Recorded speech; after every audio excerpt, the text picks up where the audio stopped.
이제 중반을 넘어섰습니다. 한번 오른손을 들고 구호를 따라해 주시기 바랍니다. 3대가 은혜 받게 하옵소서.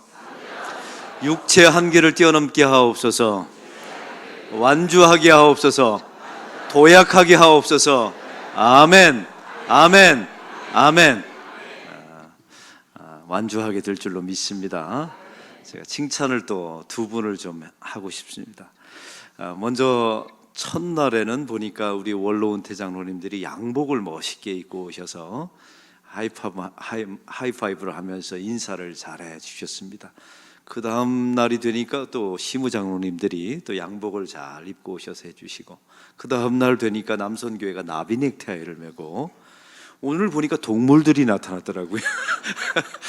우리 고등부 아이들이 동물의 옷을 입고 여러분에게 즐겁게 또 하이파이브 해주는 모습을 보고 칭찬해 줘야 되겠다라는 마음을 갖습니다. 또 한 칭찬의 대상은 오늘 특별히 멀리에서 오신 우리 교인들이 계십니다. 양산에서부터 오시고 또 엄궁에서부터 오시고 저 부산 끝자락에서 오늘 새벽 공기를 가르고 오신 여러분에게 하나님의 은총이 함께하기를 소망합니다. 우리는 첫날에 비움이라는 말씀으로 나누었습니다. 독수리가 그냥 나는 것이 도약하는 것이 아니었다라고 말씀을 나누었지요. 뼛속까지 비웠습니다. 그리고 그 비운 공간을 하나님에 대한, 예수님에 대한 소망으로 채워야 도약할 수 있다는 내용을 말씀 나누었습니다. 그 다음 날은 우리가 은혜에 대한 말씀을 나눴습니다. 도약하고 싶지 않은 사람이 어디 있겠습니까? 근데 그 우리가 받은 은혜만큼 도약할 수가 있습니다. 할렐루야. 여러분, 그래서 우리가 몰라서 못 사는 게 아니에요. 살 힘이 없어서 못 사는 것이죠. 그래서 항상 은혜를 공급받는 저와 여러분이 되기를 바랍니다. 셋째 날은 연단에 대해서 말씀을 나눴습니다. 독수리가 그냥 독수리가 되는 게 아닙니다. 여러분, 가장 강한 새가 되려면 연단, 훈련되어져야 여러분 독수리가 날개치며 올라가듯 그런 존재가 된다는 말씀이죠. 그래서 그가 나를 단련하신 후에는 내가 무엇처럼 나오리라? 순금, 정금처럼 나오게 될 것이다 라는 말씀을 나눴습니다. 오늘은 네 번째 날로서 협력입니다. 한번 따라 봅시다. 협력하라. 여러분, 동물의 세계도 마찬가지고 혼자의 힘으로 살아남는 맹수는 없습니다. 사실 사자와 호랑이의 무리도 항상 무리 속에 함께 있어야 살아남을 수가 있습니다. 그래서 오늘의 전체 주제는 무리에서 벗어나면 잡혀먹는다입니다. 여러분, 예수 믿는 것도 마찬가지예요. 순이라는 공동체, 또 교회 안에 남선교, 여선교, 동아리, 또 오늘 카리스 중창단, 수많은 교회 안에 모임들이 있어요. 무리가 있단 말이죠. 여러분, 나 혼자 주일만 와서 예수를 믿고 혼자 가겠다? 여러분, 이건 무리에서 이탈한 겁니다. 그래서 교회 안에 순모임, 남선교회, 여선교회, 동아리, 또 수많은 모임, 그런 모임 무리 안에 있어야 여러분 사단에게, 세상에게 잡혀먹지 않는다는 사실을 저와 여러분이 잊지 마시기 바랍니다. 여러분, 동물의 세계를 저는 자주 봅니다. 맹수에게 잡혀먹는 동물들의 두 가지 특징이 있어요. 첫 번째는 약하고 어리고 병든 동물들이 잡혀먹습니다. 근데 항상 그런 것만은 아니더라고요. 아무리 약하고 병들더라도 무리 한복판에 있으면 안 잡혀먹어요. 또 한 가지 잡혀먹는 동물들의 특징이 있더라고요. 아무리 강할지라도 무리에서 벗어나면 잡혀먹는 존재가 된다는 사실입니다. 여러분, 그래서 동물의 세계에서도 협력이라는 원리를 알고 있어요. 그럼 식물은 아닙니까? 여러분, 저는 어렸을 때 시골에서 자랐습니다. 사택에서 자랐기 때문에 앞에 텃밭이 있었죠. 그리고 수많은 농부들과 함께 저희 부모님이 목회하는 것을 봤단 말이죠. 근데 이분들이 이런 말을 하는 겁니다. 동일아, 농사를 지을 때는 이종교배를 해야 된다. 옥수수만 심으면 안 되고 그 옥수수에다가 감자 심고 고구마도 심고 또 수많은 것들을 함께 심어야, 그 다음 말이 중요합니다. 병충해 강하다, 이 얘기를 해주는 거예요.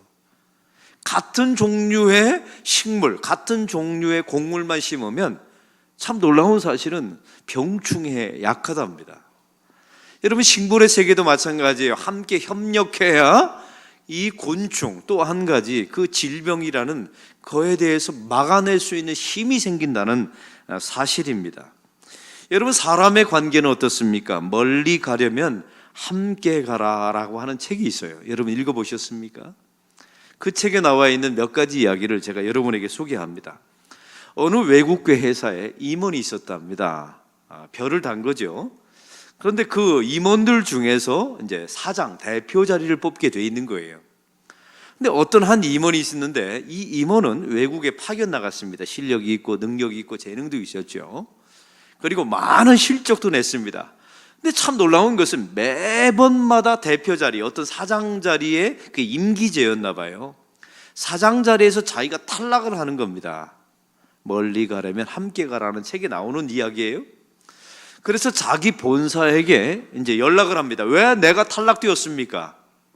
했더니 다음과 같은 세 가지 이유를 댔답니다. 당신은 기능과 실력과 뭐 하나 나무랄 게 없습니다. 근데 딱 세 가지가 부족합니다. 첫째, 당신에게는 유머가 없습니다. 이걸 말했고요. 두 번째, 당신은 그 사원들과 함께하는 사람들의 상황과 삶의 처지를 돌보는 공감의 능력이 떨어집니다. 그리고 세 번째가 중요합니다. 우리 회사가 당신을 위해서 집중적으로 관찰한 결과 당신은 수위 아저씨와 경비원 아저씨와 청소부 아줌마에게 인사한 적이 없습니다. 그리고 그들이 인사할지라도 당신은 인사를 받아주지도 않았습니다. 그래서 당신은 우리 회사에 부적합합니다. 여러분, 이 대목에 놀라지도 않아요? 이게 기업은 이윤을 추구하는 단체 아닙니까? 무조건 이익을 내야 되는 곳이에요. 그런데 자기 회사의 대표를 뽑는데 종업원, 여러분 그 청소부와 경비에게 인사하지 않았다는 게 가장 큰 결격 사유가 됐다는 사실이에요. 여러분, 왜 그랬을까요? 이런 사람은 협력의 능력이 떨어진다는 겁니다. 제가 고려은단 회장님과 같은 교, 지난번 소망교회에서 저희 공동체 장로님이셨어요. 근데 이분이 이런 말씀을 하시더라고요. 잘 들어보세요. 자기가, 여러분 고려은단이니까 비타민C를 주로 만들지 않습니까? 드링크도 만들고 큰 회사입니다. 어느 정도 좋은 회사냐면 이 사람이 지저스 러브 유라고 하는 것을 그 경부고속도로에다 크게 써보셨어요. 보셨습니까? 혹시 경부고속도로에서 어마어마한 전광판에다가 지저스 러브 유라고 아무것도 안 적혀 있고 지저스 러브 유라고 써 있어요. 근데 이게 본래 써붙였는데 이게 법적으로 문제가 된 겁니다. 왜? 특정 종교를 선전하는 것은 광고판에 안 된다는 거예요. 이 회장님이 열받아 가지고요, 지저스 러브 유를 고려은단의 상으로 써버렸어요. 참 놀라지도 않으시네요. 자기 회사가 고려은단인데 그건 지워버리고 자기 회사의 상으로 지저스 러브 유를 쓴 거예요. 이런 아주 대단한 회장님이십니다. 장로님이시고. 근데 이분과 식사 자리에서 이런 말 하더라고요. 목사님, 제 사업의 노하우를 하나 알려드릴까요? 그러더라고요. 그래서 제가 한번 알려주세요 했더니 자기가 어떤 원료를 대거나 수많은 사업처를 만들 때 그 동업자로 선정하게 되는 첫 번째 방법이 있다는 거예요.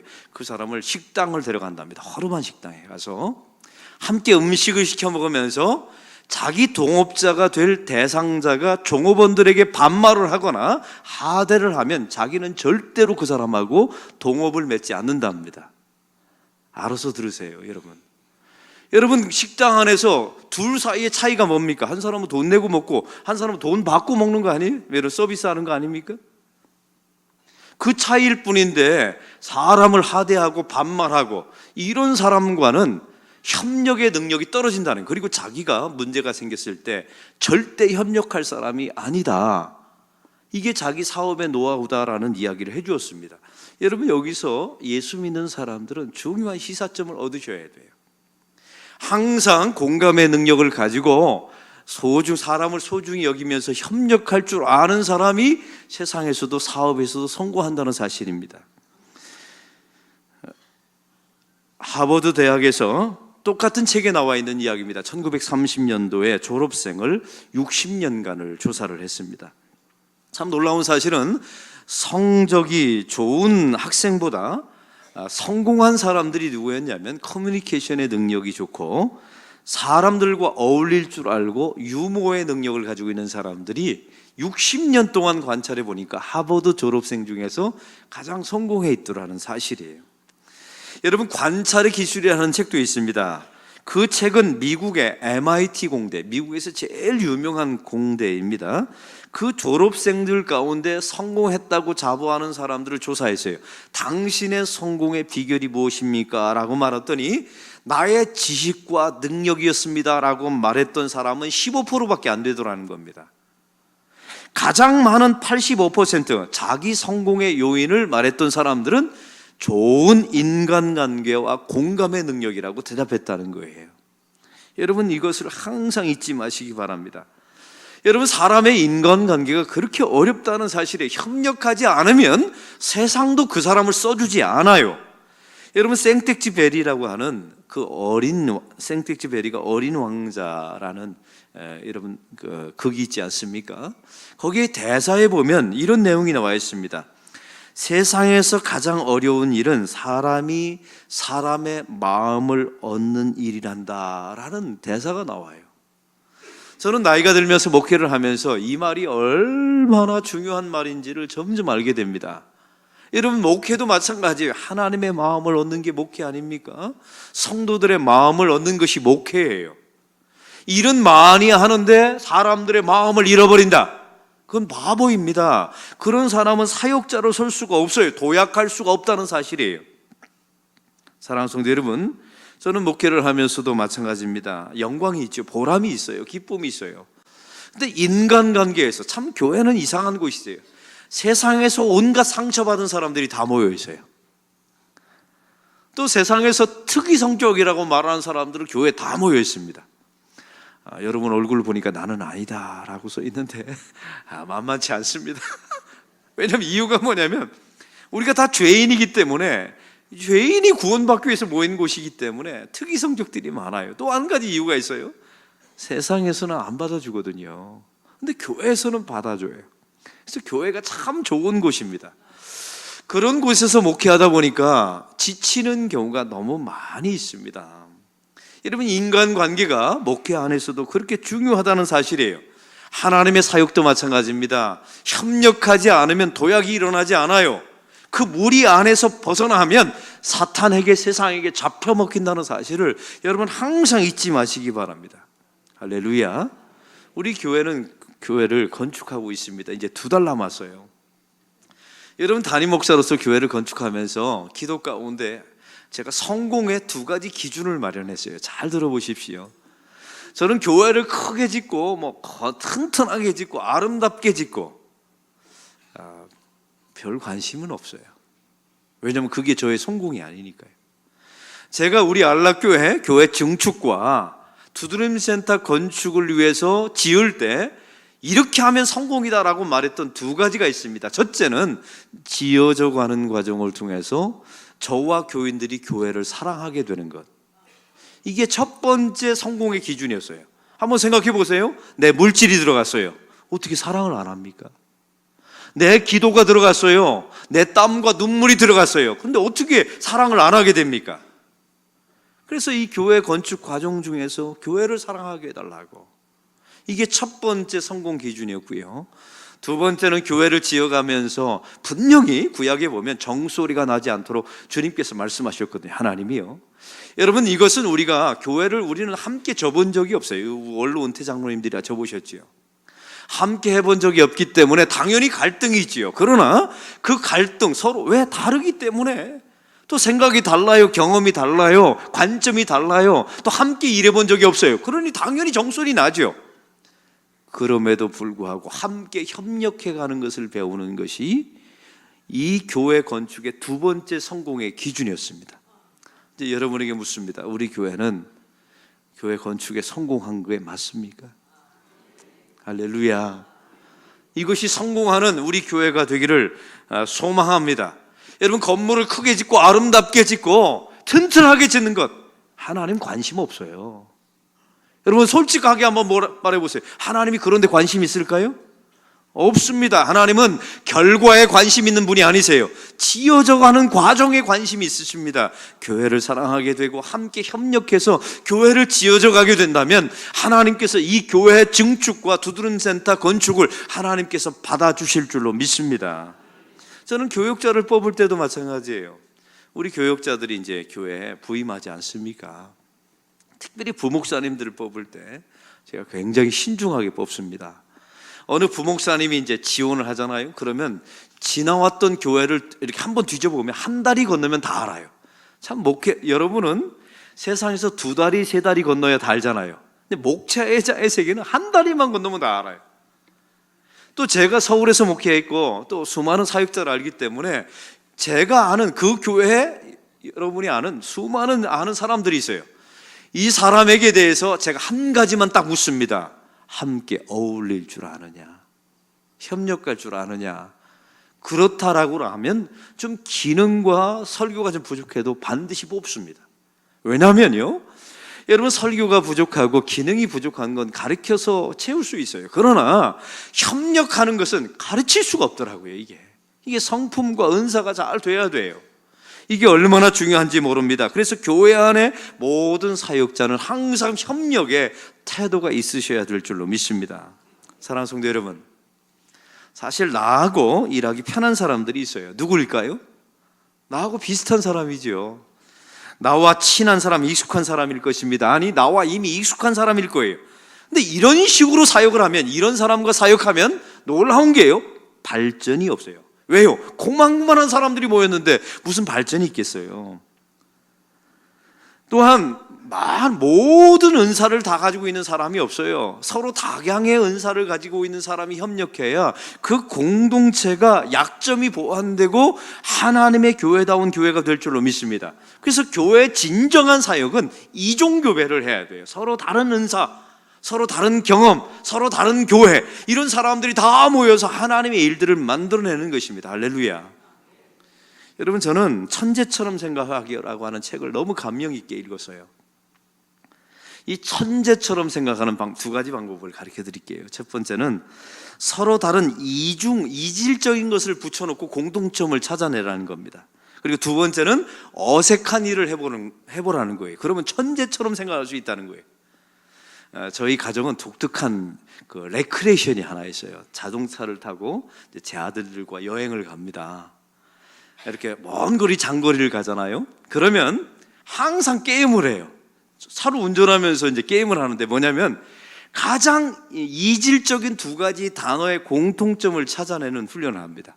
그래서 제가 어느 날 서울을 가면서 이제 명절에 제 아들들을 태우고 아내를 태우고 이제 명절을 해서 서울을 운전하게 가고 있었어요. 이제 이 게임을 하는 겁니다. 천재처럼 생각하기 훈련을 하는 거예요. 목사와 사과의 공통점은 뭡니까? 제가 이제 질문을 했어요. 목사, 사과의 공통점. 저는 아무리 생각해봐도 생각이 안 나더라고요. 그랬더니 제 아들이 그러더라고요. 썩으면 버려야 된다. 사과도 썩으면 버려야 되고 목사도 썩으면 버려야 된다. 그러더라고요. 그래서 제가 속으로 할렐루야 했어요. 공통점이 다 있는 거예요. 여러분, 목사와 사과는 공통점이 없어 보이잖아요. 근데 찾아보면 공통점이 있어요. 또 한 가지, 한참을 가다가 제 아이가 또 그러더라고요. 꼭지가 공통점이래요. 그래서 뭐가 꼭지가 공통점이냐고 했더니 사과도 꼭지가 있고 아빠도 꼭지가 돌면 큰일 나지 않습니까? 그러더라고요. 여러분 웃으셨지만 여러분의 자녀에게 천재처럼 생각하기 훈련은 바로 이런 거예요. 이종적인 것을 붙여놓고 공통점을 찾아내는 겁니다. 여러분, 교회도 마찬가지예요. 서로 이종입니다. 너무 달라요. 고향도 다르고 여러분 부모도 다르고 생각도 다르고 신앙의 영차도 달라요. 근데 함께 붙여놓고 하나님의 나라 공통점을 찾아내는 것이 주의 백성인 줄로 믿습니다. 또 익숙하지 않은 일을 해보는 거예요. 여러분, 제가 오늘 이 설교를 준비하기 위해서 한 달 전부터 연습한 게 하나 있어요. 얼마 전에 저는 이제 제 몸 자체가 익숙한 걸 좋아하거든요. 근데 두 가지는 해본 적이 있습니다. 첫째, 한 번도 가보지 않은 길을 항상 가보는 훈련. 근데 두 번째가 중요해요. 가름마를 반대로 타보는 거 제가 해봤어요. 여러분 한번 눈치 못 채셨을 거예요. 제가 하루는 이 가름마를 제가 이쪽으로 타는데 이게 2대8 가름마거든요. 이래봬도요. 근데 이걸 반대로 돌려본 적이 있어요. 근데 아무도 눈치를 못 채더라고요. 여러분, 이걸 왜 했냐면 제가 54살이 되니까 이 머리카락에 힘이 좀 빠져요. 이게 힘이 좀 모발이 가늘어지면서, 그래서 어떤 사람이 그러더라고요. 이걸 반대로 타면 모발이 강해진다고요. 그래서 반대로 한번 타봤거든요. 어떤 일이 벌어졌을까요? 하루 종일 신경이 쓰이는 거예요. 이게 어색한 겁니다. 너무 불편하고. 그리고 지금까지 이렇게 이 손으로 탔는데 갑자기 이 손을 써야 되는 거예요. 그러니까 이 몸이 포밍이 안 되는 거예요. 10분이면 될 일을 제가 30분 동안 화장대에 앉아서 했습니다. 지금 어떻게 될까요? 다시 원상태로 돌려놨어요. 여러분, 저는 이걸 보면서 이걸 왜 실험했는 줄 아세요? 나와 다른 사람, 익숙하지 않은 존재와 일하는 것이 이렇게 어색해요. 우리는 원래 상태로 돌아가고 싶은 마음이 있지요. 그러나 이걸 해보면 머리가 도약합니다. 이렇게 딱 힘이 딱 생겨요. 여러분, 신앙의 원리도 마찬가지입니다. 사랑하는 성도 여러분, 우리가 그래서 사도 바울의 인생을 한번 보시기 바랍니다. 오늘 본문으로 돌아가셔서, 사도 바울 혼자 시작한 사람은 아니었습니다. 항상 하나님께서 일하는 동역자를 붙여주셨죠. 하나님께서 당신의 사람을 부르실 때는 항상 사람을 붙여주십니다. 혼자 일하도록 하신 적은 없어요. 이 사도 바울의 1차 전도 여행을 보십시오. 바울과 바나바는 이렇게 시작해요. 항상. 이 바울의 2차 전도 여행을 보십시오. 바울과 실라는 항상 이렇게 쌍으로 하나님의 사역을 감당하게 됩니다. 이 바울의 사역 가운데 보면 재정을 돕는 사람이 따로 있었고요, 또한 믿을 만한 사람이 따로 있었고, 이 사도 바울이 옥에 갇혔을 때 수종 드는 사람이 따로 있었습니다. 제가 예를 들어 보겠습니다. 예루살렘으로 헌금을 모아서 믿고 맡길 수 있으면서 보냈던 사람 두기고가 바울에게 있었어요.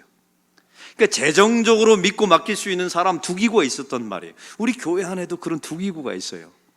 여러분, 돈은 아무한테나 맡기는 게 아닙니다. 믿을 만한 사람에게 맡기는 거예요. 근데 그 두기고 같은 사람이 우리 안락교회에 있어요. 그런 사람이 있기 때문에 우리 안락교회가 이렇게 건강하게 성장하는 줄로 믿습니다. 사도 바울이 로마 감옥에 있었을 때 바울에게 전도받아서 예수를 믿게 된 노예 출신의 사람이 있어요. 여러분, 이 사람이 오네시모입니다. 또한 에베소에서 바울이 옥에 갇히고 매맞고 있을 때 함께 옥에 갇히고 매맞은 아리스다고가 있었어요. 근데 이 아리스도가는 새신자였습니다. 여러분, 기가 막힌 것은 저는요, 우리 안락교회 부임했을 때 하고 싶은 일이 너무 많았어요.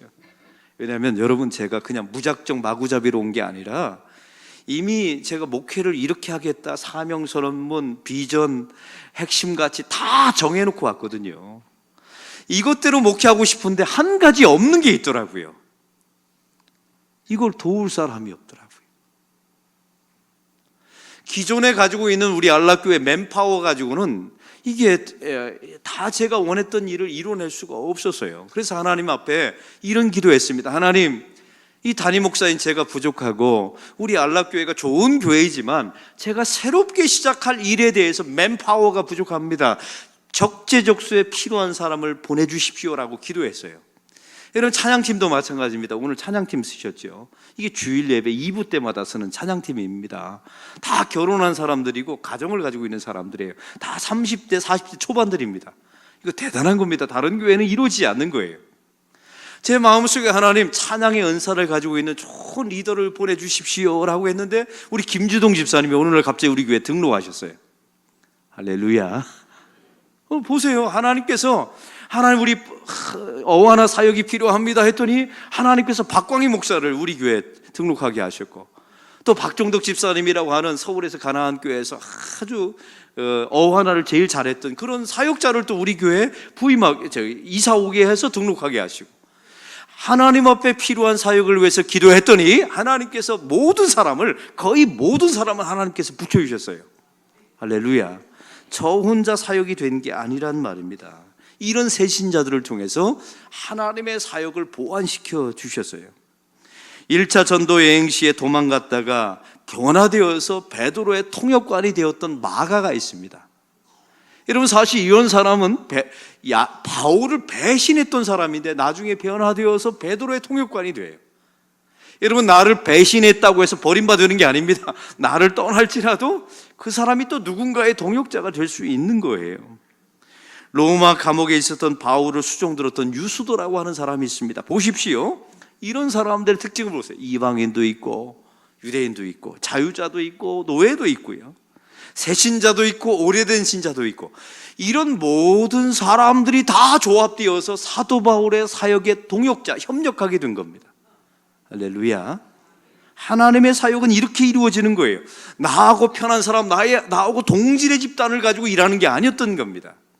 나와 전혀 이질적인 집단, 은사가 달라요, 경험이 달라요, 생각이 다른 사람들이 모여서 하나님의 일을 함께 하는 거예요. 오늘 본문에 보면 에바브라라고 하는 사람이 나옵니다. 오늘 12절의 말씀을 다 같이 읽겠습니다. 그리스도 예수의 종인 너희에게서 온 에바브라가 너에게 문안하느니라. 그가 항상 너희를 위하여 애써 기도하여 너희로 하나님의 모든 뜻 가운데서 완전하고 확신 있게 서기를 구하나니. 아멘. 여러분, 에바브라는 골로새 사람이었습니다. 여러분, 골로새에는 교회가 없었어요. 근데 에베소, 옆에 지역에서 에베소에서 장사하러 왔다가 이 사람이 에베소에서 복음을 전하는 사도 바울의 복음을 듣게 된 겁니다. 예수를 믿게 되었죠. 개종하게 된 거예요. 그리고 자기 고향 땅 골로새에 가서 교회를 세우게 됩니다. 그러니 사도 바울은 골로새를 가본 적이 없어요. 이 골로새 교회 약점이 있어요. 뭐예요? 교리가 약하고 이단의 공격이 취약한 겁니다. 왜냐하면 사도 바울이 세운 교회가 아니에요. 자생적으로 생긴 거예요. 이 에바브라를 통해서 말이죠. 그래서 사도 바울의 마음은 항상 골로새 교회에 대한 마음이 있었고, 그 골로새 교회 목회자였던 에바브라에 대한 애잔한 마음이 있었어요. 왜요? 사랑이 필요하니까요. 여러분이 한번 묻습니다. 왜 아버지는 탕자에게 마음이 갔을까요? 왜 집에 안에서 아버지를 위해서 쎄 빠지게 일한 장자에게는 마음이 안 가고, 왜 탕자를 아버지가 기다렸을까요? 왜 탕자를 더 사랑할까요? 그 탕자가 더 사랑이 필요하니까요. 이게 사도 바울에게도 마찬가지입니다. 동역하는데 그 가운데 아픈 손가락 같은 교회가 있었던 거예요. 그게 바로 골로새 교회였고 에바브라였습니다. 그 에바브라가 사도 바울의 사역을 도운 거예요. 더 놀라운 사실은 에바브라에게는 은사가 있었어요. 중보기도의 은사가 있었어요. 그래서 오늘 성경에 그가, 에바브라가 너희들을 위해서 기도하는 것을 기억하라 라고 말씀하고 있지 않습니까? 여러분, 담임 목회, 우리 교회 안락교회는요, 사실 여러분은 안 보이시지만 이 안락교회 뿌리가 뭔지 아세요? 이 안락교회, 우리 안락교회를 지켜내는 뿌리는 새벽마다 나와서 기도하는 사람들이 있다는 사실이에요. 그게 우리 안락교회 기초입니다. 여러분, 매일마다 이 교회당에 나와서 하나님 앞에 기도하는 사람이 우리 교회의 뿌리예요. 그리고 또 한 가지는요, 교인들을 위해서, 목회자를 위해서 날마다 중보기도하는 사람들이 우리 교회의 가장 중요한 협력자예요. 여러분, 제가 어제 이런 설교를 했어요. 설교 중에 저 서울 성모병원에서 사경을 헤매는 우리 젊은 40대 교인이 있다고 제가 설교를 했잖아요. 제가 그리고 이제 집에 돌아왔는데 낮에 교육자를 통해서 연락이 왔어요. 우리 교회 중보기도 단장을 통해서 그분의 이름이 누군지 알 수 있냐고. 우리가 중보기도 팀이 기도하고 싶다고. 우리 교회가 이래봬도 이런 교회입니다. 여러분, 그 사람이 누굴까라는 관심만 있었죠? 근데 중보기도 팀은 이게 액션에 들어가는 거예요. 목사님, 그게 비밀이 아니라면 우리에게 좀 알려주십시오. 그래서 알려드렸어요. 그분이 소령으로 이번에 은퇴한 서미영 집사라고 제가 공개를 했습니다. 함께 기도해야 되니까. 온몸이 경화증에 걸려서 이제 저한테 그러더라고, 울면서요. 목사님, 제가 길면 1년밖에 못 산다고 의사가 말합니다. 저를 위해서 이 특세 기간에 기도해 주십시오. 보십시오. 많은 사람들은 생각만 해요. 그러나 우리 교회 안에 중보팀은 액션을 취하지 않습니까? 그 사람의 이름을 알아내어서 함께 기도하려고 말이에요. 여러분, 이것이 우리의 교회를 세우고 우리 교회 목회를 돕는 협력자인 줄로 믿습니다. 이런 교회가 될 때 점프하는 거예요. 가정도 마찬가지예요. 여러분, 남편과 아내가 힘들고 자녀가 힘들면 그냥 멀리서 그냥 지켜보고 이런 거 아닙니다. 내가 너를 위해서 기도하마 라고 액션을 취하셔야 돼요. 안 하던 새벽 기도 나와서 기도하셔야 되죠.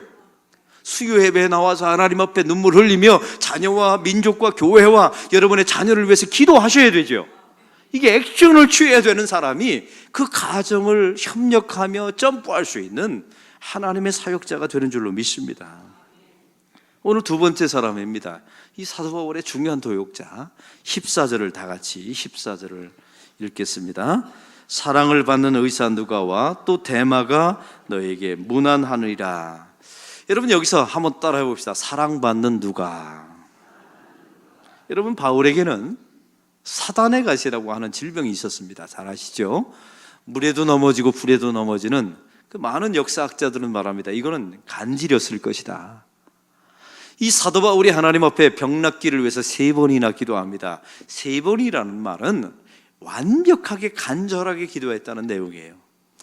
이때 주님께서 이 사도 바울에게 응답을 주십니다. 내 은혜가 내게 족하도다라고 응답을 하세요. 근데 놀라운 사실은 하나님은 거기까지만 말씀하셨어요. 근데 이 바울이 이걸 이렇게 해석합니다. 나를 교만하지 않게 하시려고 나에게 사단의 가시를 주셨다고 해석합니다. 여러분 이건 아무나 이런 해석을 하는 게 아니에요. 하나님과 친밀한 사람, 다시 말합니다. 하나님은 다 말하지 않았어요. 내 은혜가 내게 족하도다 거기까지만 말했는데 바울은 이걸 이렇게 해석했습니다. 하나님이 나를 교만하지 않게 하시려고 이 질병을 주셔놓으라고요. 너무나 놀라운 사실은 그럼에도 불구하고 하나님은요 그에게 응급조치를 위해서 누가를 보내주세요. 여러분 완벽한 치유는 시켜주지 않으면서 의사 누가를 동역자로 붙여주셔서 응급조치를 취해주는 겁니다. 질병은 완벽하게 낫지 않아요. 응급조치를 통해서 순간순간 위기를 모면해요. 그 누가가 바울에게 얼마나 고마운 존재였을까요? 여러분 목회하는 저도 마찬가지입니다. 응급조치를 받을 때가 있어요. 그런 응급조치를 해주는 누가 같은 교인이 있어요. 제가 언젠가 말씀드렸죠. 2년 전에 저는 목회적으로 개인적으로 굉장히 큰 어려움을 교회에서 당했습니다. 우리 시무 장로님들도 함께 그 어려움을 다 당했죠. 사실 그때 저는 거의 번아웃 되고 목회적으로 허물어지기 직전이었습니다. 근데 참 놀라운 것은 하나님께서 의사 누가 같은 응급조치 협력자를 저에게 항상 보내주셨어요. 그 2달 동안 엄청나게 시달리고 고통스러운 기간 동안에 매 주일마다 저를 불러다가 밥 먹자고 하는 교인들이 있었어요. 매 주일 저녁이 되면 목사님 나오세요. 맛있는 거 사드릴게요. 단 한 번도 거르지 않고 2주 동안 2달 동안 8번이죠. 저에게 그 순간순간이 밥 먹었어요. 맛있는 거 사실은 소화도 잘 안 됐죠. 왜? 마음이 불편하니까요. 근데 그 응급조치를 받고 그때마다 견뎠어요. 그리고 견디고 나니까 하나님께서 우리 교회를 이 정도 응급조치해 주는 누가들이 있다면 우리 교회는 지어도 되겠다. 이렇게 우리 교회가 도약하게 된 것입니다. 할렐루야. 여러분의 주변에 의사 누가 같은 사람이 있기를 소망합니다. 그리고 여러분이 누군가에게 응급조치해 주는 누가의 역할을 감당하기를 소망합니다. 여러분 주변에 누군가가 에바브로 같은 사람이 있기를 소망합니다. 중보기도 해주는 사람. 여러분 기도 부탁하세요. 여러분 저하고요 목회 관계가 좋은 관계가 되려면 한 번쯤은 기도해 달라고 부탁해야 되는 거 아니에요? 10년이 지났는데 이 담임 목사에게 단 한 번도 기도해 달라고 부탁하지 않은 교인들은 뭡니까? 여러분 도대체 어떤 관계일까요? 속으로 했다면 괜찮아요. 여러분 저하고 진짜 목회적인 관계가 되려면 지나가다 빈말이라도 목사님 저에게 이런 문제를 위해서 기도해 주세요. 여러분 이렇게 부탁하고 부탁받아야 되는 것 아닙니까? 바로 이런 에바브로가 여러분 주변에 있기를 소망합니다. 그리고 여러분이 에바브로가 되기를 원합니다. 여러분 다시 한번 선포합니다. 무리에서 기도의 무리, 이런 중보 기도의 무리, 교회 안에 예배의 무리, 순모임의 무리에서 벗어난 사람은 사단에게 잡혀먹습니다. 그리고 협력하셔야 돼요. 약하면 약할수록, 부족하면 부족할수록 협력하셔야 돼요. 여러분 제가 우리 특세를 하면서 이런 말을 했습니다. 1년 동안 새벽기도 안 하신 분들은 사실 엄청 고통스러워요. 이게 우리 새벽기도 매일 하는 사람도 이게 몸이 된대. 1시간 먼저 일어나는 것이 몸에 되더라고요. 아마 여러분 혼수 상태일 거예요. 제가 100일은. 그래서 제가 뭐라고 말했습니까? 1년 동안 새벽기도 안 해도 된다. 일주일만 나오면 탕감된다라고 말했잖아요. 두 가지 이유가 있어요. 첫 번째는 한번 해보시라고 용기를 가지고, 또 한 가지는 죄책감을 면해주기 위해서. 여러분, 사실은 새벽 기도 안 한다고 지옥 가는 건 아닙니다. 그래서 죄책감을 좀 면해주기 위해서요.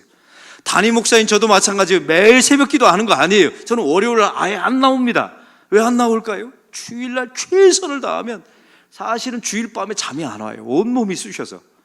그러니까 이게 여러분, 이런 상태에서 월요일날 새벽에 나오면 저는 일주일이 다 무너져요. 그래서 아예 안 나옵니다. 또 한 가지, 새벽 기도 빠지는 교인들의 죄책감을 면해주기 위해서. 그래서 일주일 동안 나오면 1년 새벽 기도 안 난 거 탕감해 줍니다. 그렇게 말한 거예요. 근데 이게 교구에 갔더니 버전이 바뀌었어요.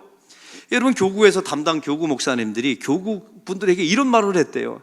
일주일만 나와도 탕감된다고 하는데 일주일에 한 번도 안 나온 교인이 있는 거예요. 그래서 그 목사님이 그랬다는 거예요. 한 번만 나오면 다 탕감된다.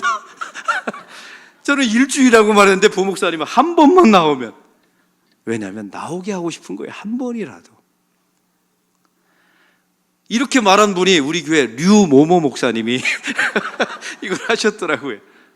제가 그 이야기를 들으면서 한참 웃으면서, 맞다, 이런 분들이 있기 때문에 우리 교회가, 목회가 협력되는 겁니다.